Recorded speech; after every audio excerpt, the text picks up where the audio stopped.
So in our next section, we're going to look at the L3VPN internet access. And essentially what we're trying to do is to give the customer private WAN access over the L3VPN and then also give them access to the internet. So there's a couple different designs that we can do with this, where the limitation of this is in the real design, the size of the global BGP table is typically too large to advertise into multiple customer tables at the same time. So let's say, for example, you have the full BGP table, it's like 500,000 routes, and you put that into a separate internet VRF. The issue is that when you take the routes from that internet VRF and then you export them to the other customer tables, you have to make multiple copies of the table in order to do this. So you're basically taking 500,000 routes and you're making multiple copies of it. Very likely the router is going to run out of memory simply because it can't hold that many routes. So what we're going to do in this case is basically summarization. Instead of giving them every single specific route, we're just going to give the customers a default route towards the internet. So we'll have the specifics that are going for the private WAN, a default route that's getting us to a central point of collection. Once we get to that point, then we're going to do a NAT translation that's moving our traffic from private addressing into public addressing and then route the packets to the WAN. Okay, so specifically, in our case here in the diagram, router 15 is going to be representing the internet link. Okay, so it's router 3's link down in this direction here. Okay, now part of the specific requirement here, it says to not modify any of the routing configuration on router 15, which really is going to be the key of this kind of whole solution. And if we go over to router 15, and we look at the show IP protocols, we can see the router 15 basically is not running any routing.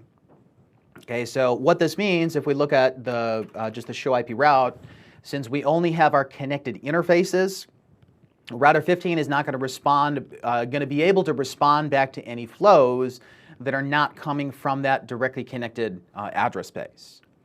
So in a real design, normally we would have the specific routes that are being advertised out to the WAN or like some sort of summarization for them. But in this case, essentially what we're going to do is a NAT translation for all traffic that is going from the VRF. We're going to get it to collect on router 3.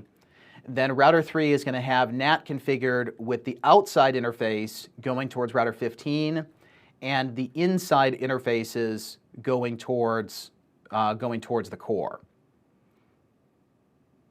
Okay, so two different portions of the solution. One is going to be the routing, that we need to get a default route to leak into the different customer VRFs. That's going to get all the traffic to land on router 3. Once it gets to router 3, we're going to do the translation so that all the traffic is being sourced from that connected interface going out towards router 20. Okay, so first thing we need to solve is the routing.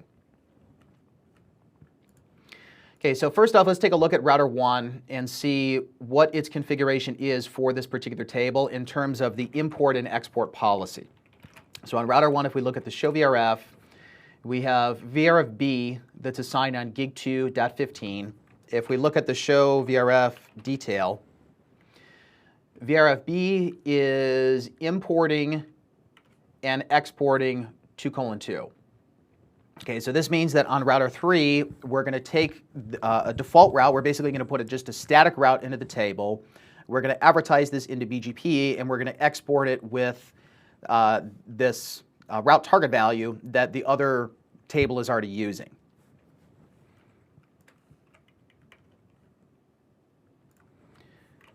Okay, so let's go over to router 3.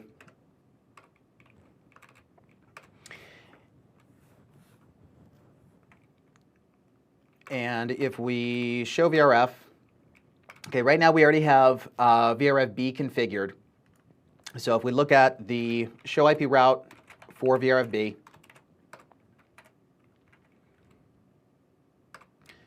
we see that we have the table space already created. Okay, so next thing we're going to do is to put a static route in this table that is pointing towards router 15. But the key is that the static route is going to be inside the VRF table with the next hop pointing towards the global table. And this is the way that we can leak routes or leak traffic from the customer's VRF table into global. Okay, so we're going to configure a route. It's just a default. Okay, but this is in the VRF. Okay, it's in VRF B. We have 00000. Next hop is 10.15.3.15. Okay, so it's going to router 15. But the key here is that the next hop is in the global table. The next hop is not inside of VRF B. Okay, so we're leaking between the tables. Okay, if we show IP route for VRF B, we should now see that static default. And actually, I think I need to point it out the interface as well. Show run include IP route. So we need to tell it what physical interface is connected there. So gig 2.153. The next hop is 10.15.3.15 in the global table. Is it the other way around? 10.15.3.15 in global. Does it not take the interface?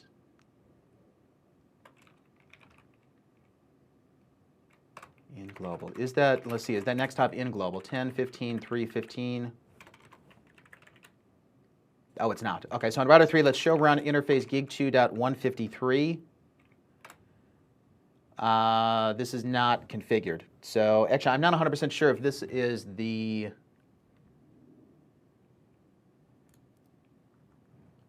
Let me check here. You know what? I think I'm on the wrong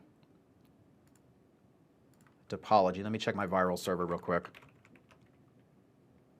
No, this is the right box. It looks like in your guys' initial config, did it not have anything on router 3? Okay, so we'll just add this interface in there. So on interface gig 2.153, this is encapsulation .1Q153. IP address is 10.15.3.3/24. Okay, and then let's ping 10.15.3.15, okay, which we can reach. Okay, so that's just a typo in the initial config. That link was meant to be there.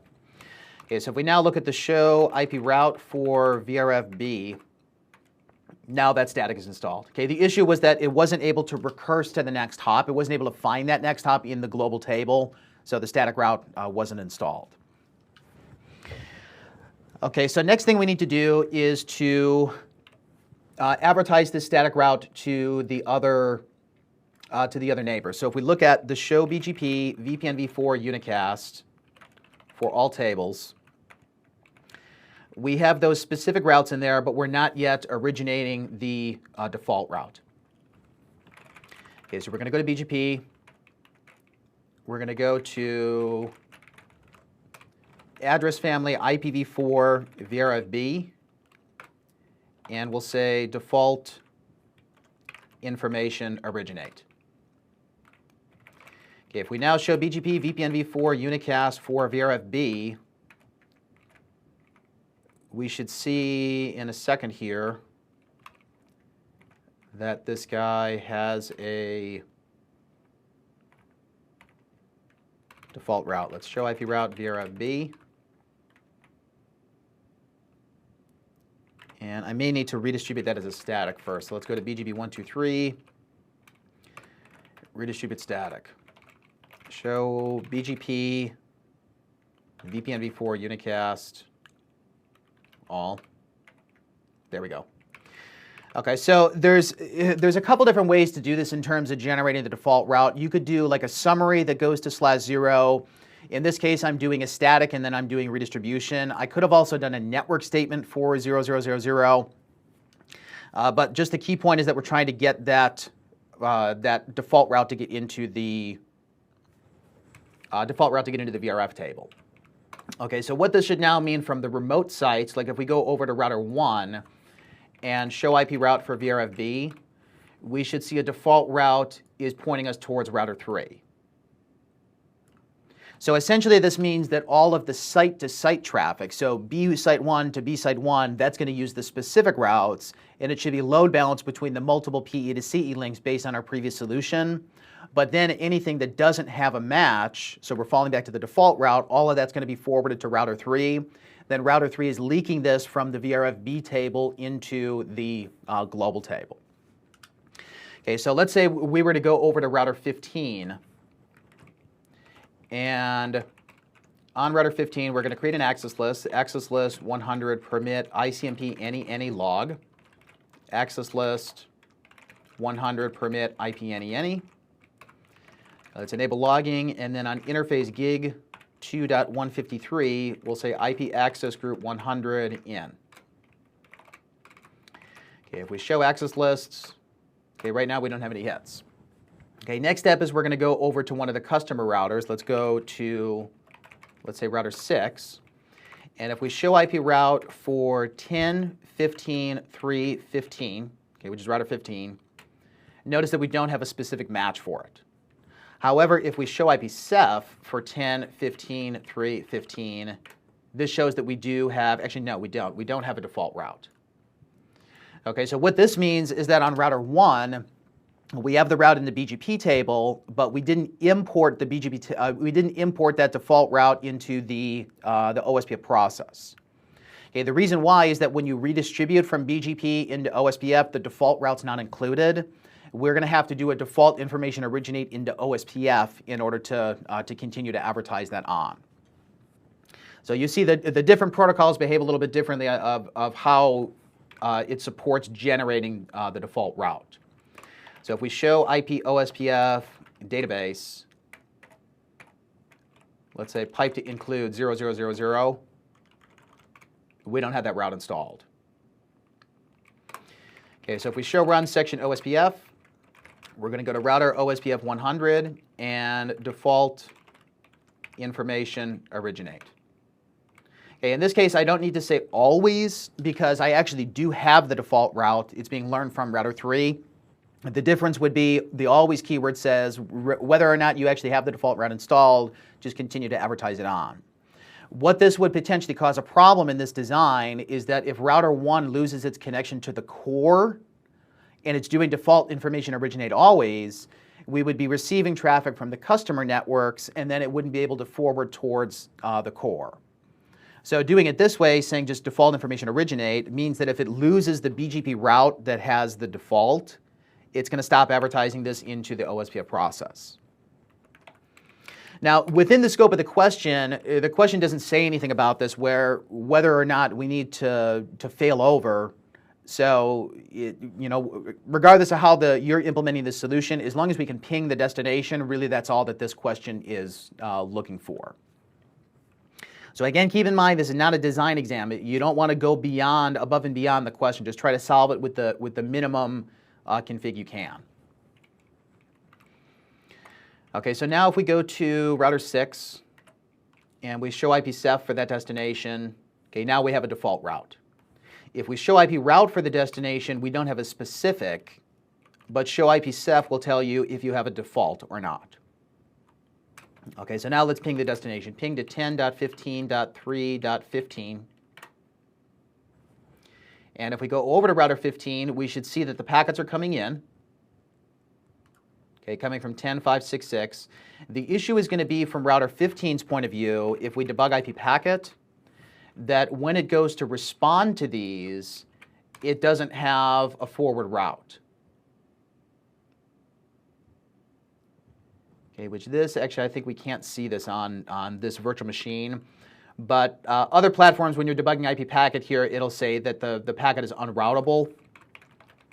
But we can tell this based on the access list log that the source of the packet is coming from, where was it coming from? Let's ping again.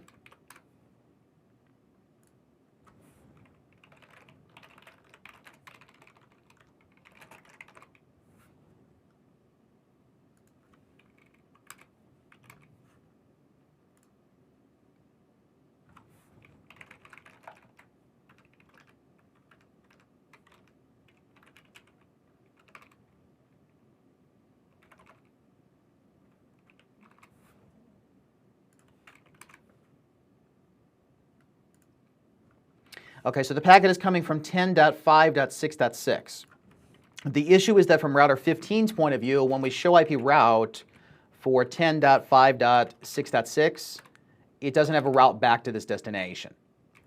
Okay, so it's basically two unrelated requirements in this question. One is that we're trying to get the route to leak from the VRF table into the global table, and then we're advertising the default route into the customer's network.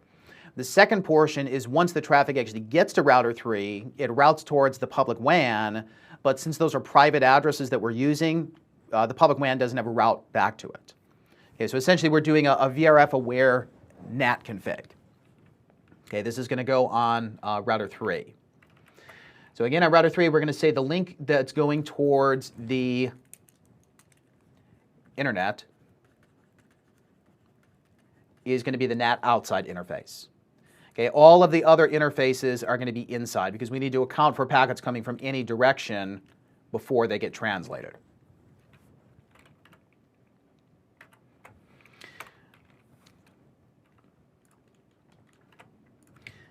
Okay, so first we're going to define the NAT classifier. So we have IPNAT inside. What is the source address? Okay, so we're going to need some sort of access list that's matching where the packets are coming from. Okay, so source list, we'll say access list 1. And then we're going to translate to interface gig 2.153. But the key is that this so it's a port address translation. It's going to be an overload. But the key is that this translation is inside of VRF. And I want to say it's VRF-B. Do show VRF. It's going to be inside VRF-B. Okay, and we want to overload the translation. So if we look at the show IPNAT translations, we have to look at the VRF. Okay, so show run, pipe include NAT. We're saying if the traffic matches access list 1, then we're going to translate it to the interface with a port address translation. But the key is that this translation is happening inside the VRF context, not in the global table. Okay, so in our case, access list 1 is just going to say anything. Permit any. Okay, then we have the outside interface going towards router 15, IPNAT out. And then all of our other ports are going to be in. Gig 2.23, IPNAT in.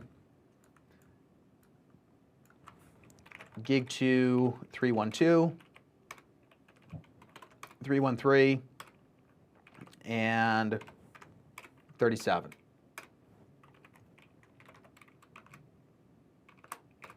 Okay, and again, if we show IPNAT translations for the VRF, we should hopefully see now that when router 6 pings, that router 3 translates this to that physical interface.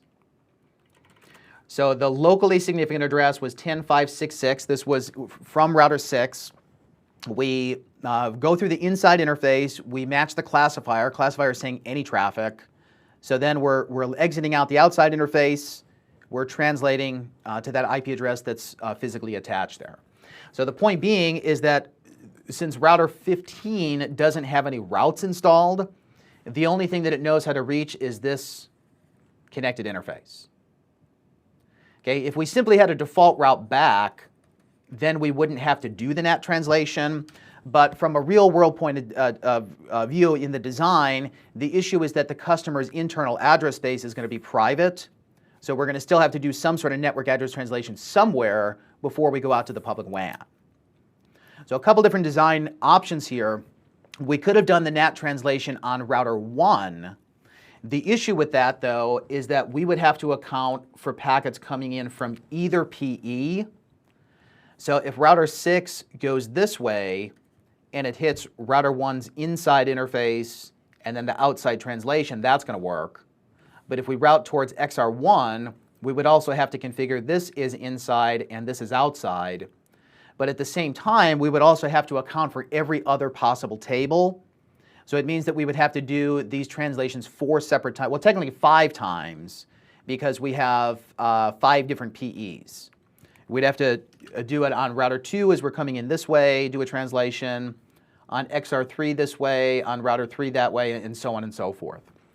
So basically, by taking just the central point, advertising the default route from it, it's implying that all non L3 VPN traffic, so stuff that's not going to the private WAN, is going to be collected by router 3, and then we have a central point of the translation for everybody.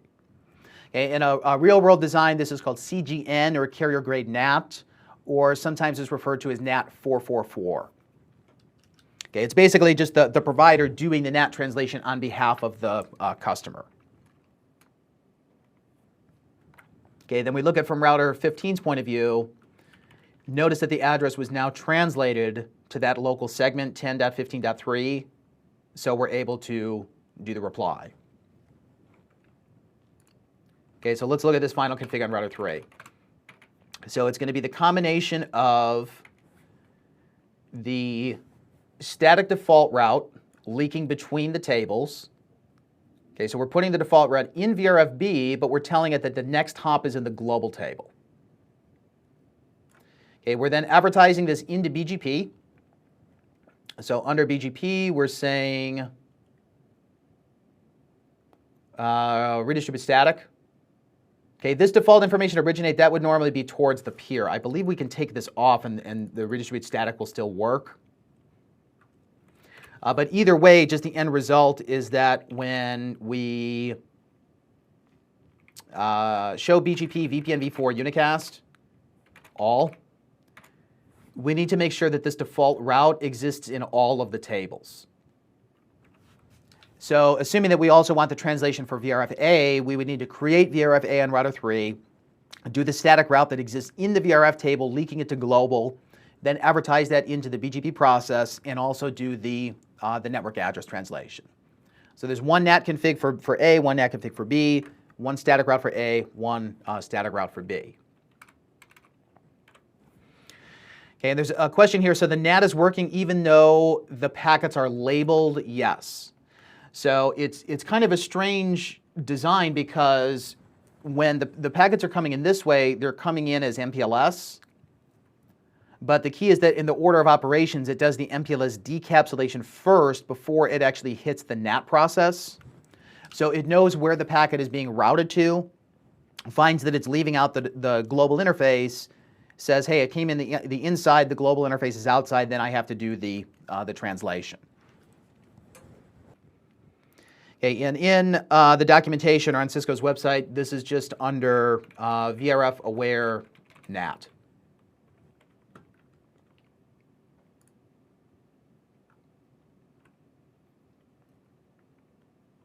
Okay, so this is under IP addressing and then under NAT configuration.